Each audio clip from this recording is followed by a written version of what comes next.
In 1924, 70-year-old Bill Tilghman put on a marshal's badge one more time and walked into Cromwell, Oklahoma. The oil boom town had become a magnet for gambling, liquor, drugs, and men who believed the law could be bought or frightened away. He had survived the years when men like Bill Doolin were still being chased through Oklahoma territory. But on November 1, 1924, his final enemy was not an outlaw from the old days. It was a federal prohibition agent named Wiley Lynn. Minutes after Tilghman tried to disarm him, Lynn pulled a second hidden pistol and shot the old lawman dead. The man who had helped close the Wild West was killed after the Wild West was supposed to be over. And his ending was not unusual among the men who wore famous badges. One legendary lawman died at a newspaper desk in New York. Another survived Tombstone and lived long enough to watch Hollywood turn his past into myth. One arrested his own son and later died quietly from kidney disease. Another killed Billy the Kid, only to be shot in the back on a lonely New Mexico road. Their badges made them symbols of order. Their final years revealed how little control they sometimes had over their own endings.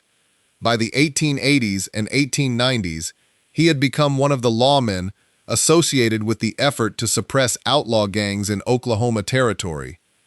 Alongside Heck Thomas and Chris Madsen, he became part of the group later remembered as the Three Guardsmen. Tilghman helped pursue members of the Doolin gang and later served as Lincoln County Sheriff.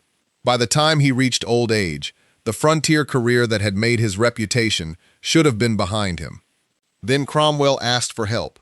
The town had exploded around oil money and acquired a reputation for vice and corruption. Tilghman accepted the job of city marshal at 70. He began trying to push gambling, narcotics, and other illegal businesses out of town. That brought him into conflict with Wiley Lynn, a federal prohibition agent whose own conduct had become part of Cromwell's problem. On the night of November 1, Lynn fired a pistol in the street. Tilghman came out and grabbed him. A deputy removed one gun from Lynn's hand. Then Lynn reached into his clothing for another weapon. He fired twice. Tilghman died from the wounds. Lynn was later acquitted of murder. For a lawman who had spent years chasing famous outlaws, the final killer came wearing the authority of the federal government. Hickok had worked as a scout, deputy marshal, sheriff, and town marshal across the Great Plains.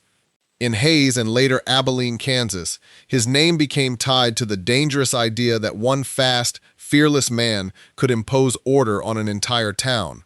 He was also a gambler. As a lawman, he carried a reputation for speed and nerve. As a gambler, he spent long hours sitting at tables where grudges and money could become deadly. His time as Abilene marshal ended in 1871.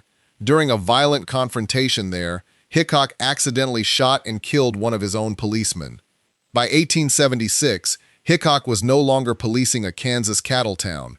He had drifted to Deadwood in Dakota Territory, where gold, gambling, and desperate men had created another unstable frontier community.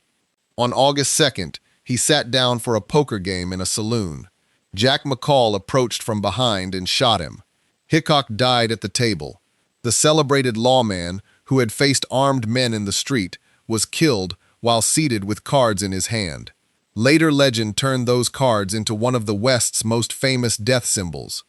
But the deeper irony is that Hickok's final moment came after his days of official law enforcement were already behind him. Born enslaved in Arkansas, Reeves emerged after the Civil War into a legal system that offered Black Americans very little protection and even less authority. Yet he became a deputy United States Marshal working out of the federal court at Fort Smith. His jurisdiction carried him into Indian Territory, where fugitives could disappear across enormous distances. Reeves became known for endurance, disguise, careful planning, and an ability to bring prisoners back alive. The hardest may have involved his own family. When his son Benny was charged with murdering his wife, Reeves accepted the warrant. He arrested his own son and brought him into the federal system. Benny Reeves was convicted and sent to prison. He continued serving as a deputy marshal until Oklahoma statehood in 1907. Jim Crow restrictions then forced black deputies out of the federal marshal service in the new state. Reeves did not simply disappear. At about 67, he joined the Muskogee Police Department and walked a city beat. He served there for roughly 2 years before failing health forced him to retire. On January 12, 1910, Bass Reeves died in Muskogee from nephritis, then commonly called Bright's disease. He had survived decades of dangerous arrests. His final opponent was illness and a changing political order that had narrowed the authority he once carried.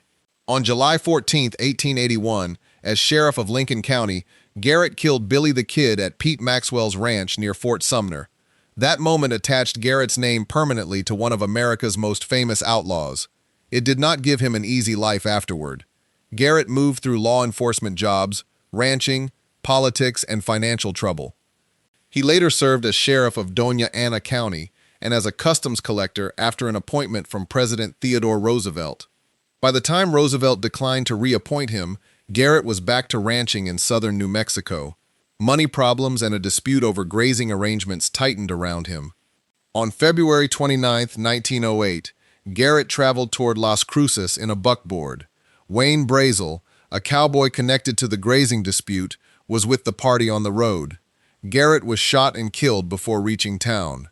Contemporary accounts and later summaries describe a shot to the back of the head. Brazel surrendered and claimed self-defense. A jury acquitted him. The circumstances of Garrett's killing produced competing theories about who wanted him dead and whether Brazel acted alone. No theory has erased the central fact that made the ending so brutal. The sheriff who had hunted Billy the Kid was himself shot on an isolated road, far from the moment that had made him famous. Masterson had been a buffalo hunter, scout, lawman, gambler, and one of the most recognizable figures connected to the Kansas cattle towns. In 1877, voters elected him sheriff of Ford County.